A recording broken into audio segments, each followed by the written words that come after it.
Matapos nga natin makilala ang unang miyembro ng Dark Guild Fire and Flame na si Brian, ay mas kilalanin at tunghayan pa natin ang iba pang mga kalaban sa kabanatang ito. Kaya no further ado, simulan na natin ang chapter 158 ng Fairy Tail 100 Years Quest. Sa pagpapatuloy nga ng mga kaganapan, matapos nga madala si Natsu ng kapangyarihan ni Brian na kung saan napunta nga siya sa mismong future na halos abo na nga itong lugar dahil sinunog nga itong buong nayon. Subalit nagtataka naman si Natsu na wala naman siyang naaamoy ng mga sunog na kasing kasalungat nga talaga ito sa kanyang mga apoy na nakikita. Ngunit na mga ilang minuto nga ang lumipas ay bigla nga ding bumalik sa normal ang dating nayon na mas ikinagulat pa nga muli ni Natsu. At sa ibabaw nga nitong malaking cactus ay may nagsalita naman na isang tao.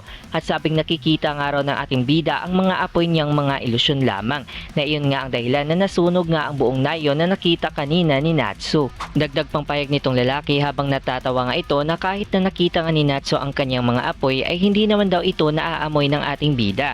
Sagot pa nito sa kanyang kasama na si Brian na kanina pa nga raw siya nanonood at alam niya na nga rin na ito ang si Natsu ang siyang hinahanap ni Ignia, at mas lalo pa itong natatawa na makita niya na kulay pink ang buhok ni Natsu. Habang patuloy nga itong nagkatuwaan ng dahil sa ating bida ay lumapit na nga ito kay Natsu at masayang hinahawakan ang buhok nito habang tahimik at walang imik lamang ang ating bida. Subalit sa inis ni Natsu ay agad niya nga itong sinapak, subalit nagtataka naman siya muli dahil naging apoy nga itong lalaki. Tawang-tawa naman itong pangalawang miyembro ng Dark Guild na si Raj at sabing ilusyon nga lamang iyong sinuntok kanina ni Natsu. Ika naman ni Brian na dadalhin ng araw nila si Natsu kay Ignia. At mismo si Natsu na nga lang ang lumapit sa dalawang kalaban dahil gusto na nga rin niya talaga makita si Ignia. Subalit dahil naiinis nga siya nitong si Brian at kay Raj ay tatalunin niya nga raw muna itong dalawa. Tawang-tawa pa rin payag ni Raj kay Natsu na siguradong hindi nga raw siya masusuntok ni Natsu dahil may mga ilusyon nga siyang apoy tulad kanina. Gayunpaman, biglang nagpalabas si Natsu ng kanyang mga apoy at habang nagpapalakas nga ng hangin itong kalaban ay ika pa ni Raj na nagsasayang nga lang daw si Natsu ng oras dahil siguradong kaya naman daw niya makisama sa kanyang paligid gamit lamang ang kanyang ilusyon na mahika. Subalit tugon naman ni Natsu na alam na nga raw niya ang amoy nitong kalaban, at habang minamasdan nga ni Natsu si Raj ay nang magisnan niya na nga ito ay isang mabilis at mabigat na suntok nga ang kanyang binato sa kalaban na dahilan nga na napatapon nito. Ngunit sa likod naman ni Natsu ay andito nga si Brian at agad nga rin itong umatake sa ating bida gamit ang kanyang tumataas na kamay na may bibig. Subalit nabigla nga si Brian ang hindi niya namalayan na agad nga rin palang umatake si Natsu at nasa ibabaw niya nga ito.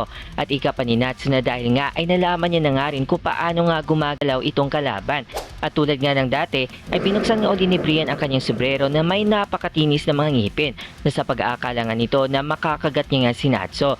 Ngunit imbis na sipang ibigay ni Natsu ay agad niya nga itong sinuntok hanggang lalamunan ang bibig ng sombrero ng kalaban. Dahil nga sa pag-aakala ni Brian na hinayaan nga ni Natsu na pakainin sa kanya ang kamay nito ay hindi niya naman alam na may kasabay pala itong mahigpit na Fire Dragon's Flame Elbow at tuluyan nga siya napabagsak ng ating bida gamit itong masigarbong mga apoy ni Natsu.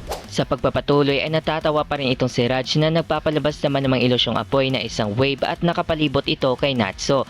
Habang minamasdan nga uli ng ating bida ang mga apoy ng kalaban ay nagulat naman uli si Raj nang biglang ngang hinigop at kinain lahat ni Natsu ang kanyang mga ilusyong apoy. Kaya naman humingi nga si Natsu ng paumanhin kay Raj dahil masusuntok niya na naman uli itong kalaban. Sa pagsisimulang pag-atake sana ni Natsu gamit ang kanyang Fire Dragon sa Iron Punch ay may bigla namang nagpalabas ng nag-aalab na apoy na isang shield na isa na namang kasama sa Dark Guild ng Fire and Flame. Nabigla nga si Natsu dahil napatigil nga ang kanyang pag-atake habang nasisiya naman itong dalawa sa pagdating ng kanilang kasama na ito nga ay walang iba kundi si Leka.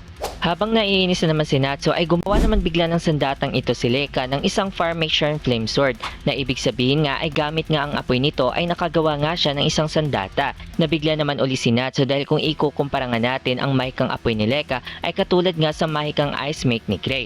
Subalit bigla naman napaiwas agad si Natsu sa mabilis na pag-atake sa kanya ng kalaban at nababahala nga siya kung anong klaseng apoy nga ang ginagamit nitong si Leka. Pagkatapos nga ay agad pang bumanat si Leka ng isa pang pag-atake na gamit nga itong Fire Make Flame Lance ay bumuhos nga itong sumasagad-sad na apoy ng kalaban sa ating bida. At pagtataka pa ni Natsu na bakit hindi nga raw niya makain itong mga apoy na hindi katulad kina Brian at Raj kanina. At hanggang sa tuluyan nang nadapa si Natsu dahil nanghihina na nga siya. Suminyas naman si Leka kay Brian na oras na nga upang kunin at dalhin nila si Natsu sa kanilang master na si Ignia. At gayon nga ay kinuha nga ni Brian ang ating bida gamit ang kanyang lumalaki at may bibig na kamay. Habang papalis na nga sila Leka at Brian pabalik sa kanilang kastilyo ay binahala na nga nila kay Raj ang mga iba pang kaibigan ni Natsu. Subayt banta pa ni Lika na huwag nga lang daw si Erza. And speaking of Erza na hindi pa nga nito alam ang mga naging nangyayari ay napalingon naman siya nang napansin niya sa likod ang isang tao. Itong tao nga raw ay ang pangalawang commander sa Dark Guild ng Fire and Flame na walang iba kundi si Squid. At ito nga raw mismo ang gustong lalaban at siyang maglilibing mismo kay Erza. Abangan sa ating susunod na chapter review mga kaibigan. Magsisimula na nga ang mga apoy na bakbakan at saksihan natin ang muling pagkikita ng magkapatid na sila Natsu at Ignia. Lahat ng yan ay dito lang sa chapter 159, Flame Sword. Maraming salamat po sa patuloy ninyong pagsuporta sa ating channel at hanggang dito na lang. This is Course Anime at sa muli nating pagkikita mga kaibigan. Paalam!